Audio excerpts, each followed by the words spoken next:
How do you feel about the kind of novel that has great sexual detail and an entirely promiscuous cast? Well, I must say, of course, I'm a certain age, so that the whole thing is rather stale news to me, but I think it's unnecessary, really. I think you can convey sex without using raw words very much better than by using them. And I personally think that this is only a phase that we're going through, and that the so-called sex novel, which you see so much of nowadays, will in fact go out of fashion before very long. I mean, people will simply get tired of the same old situations which they know anyway. You yourself referred to the fact that you don't use the Anglo-Saxon four-letter words. I take it you disapprove of that in literature? I suppose it's some streak of my Scottish Puritan forebears, but I don't like seeing them on the page somehow. I use quite a lot of them when I'm playing golf, for instance. But I personally don't like seeing them on the page, and I think they hold up the reader's cursive interest in the book, in a way. They sort of say, oh, Lord, what's that? And then maybe they go on, or maybe they throw the book aside. But I mean, I think it's a bad literary device, the use of four-letter words. Certain people are always criticizing novels with sex and violence in them on the basis that they're going to corrupt our youth. How do you feel about that? And I meant for warm-blooded, heterosexual adults, in beds and railway trains and aeroplanes. They're not meant for schoolboys. Teenagers presumably are reading them, however. Oh, yes, they are, and I think they're enjoying them very much. My son hasn't yet got to read them. He's about 11 and a half. He thinks they're very dull. In one of the books you have Bond referring to his own basically dirty life.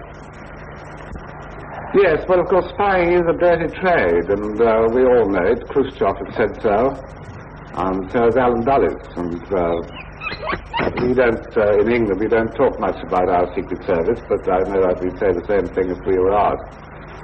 But, of course, spying is, in fact, a dirty trade. I mean, so is private detective work and all that underworld of sort of policemanship is a dirty life, let's face it. And James Bond is engaged in a dirty trade. Well, why do you think a hero who engages in a dirty trade and leads a basically dirty life has become so popular with the reading public? Well, it's very difficult to say. I think because perhaps the books have pace and plenty of action, and espionage is not regarded by the majority of the public as a dirty trade. They regard it rather as sort of a very romantic affair, since the first days when the spy from the other side lifted up the tent flap and listened to the plans of the Arab chieftains and tried to get away with it. Spying has always been regarded as a very romantic one-man job, so to speak, one man against the whole police force or an army.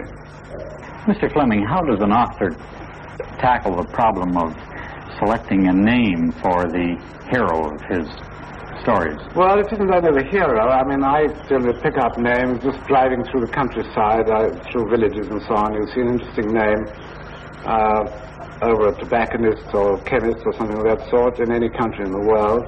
But when I started to write these books in 1952, I wanted to find a name which wouldn't have any of this romantic overtones like Peregrine Carruthers or whatever it might be. I wanted a really flat, quiet name. And one of my Bibles out here is James Bond's Birds of the West Indies, which is a very famous ornithological book indeed.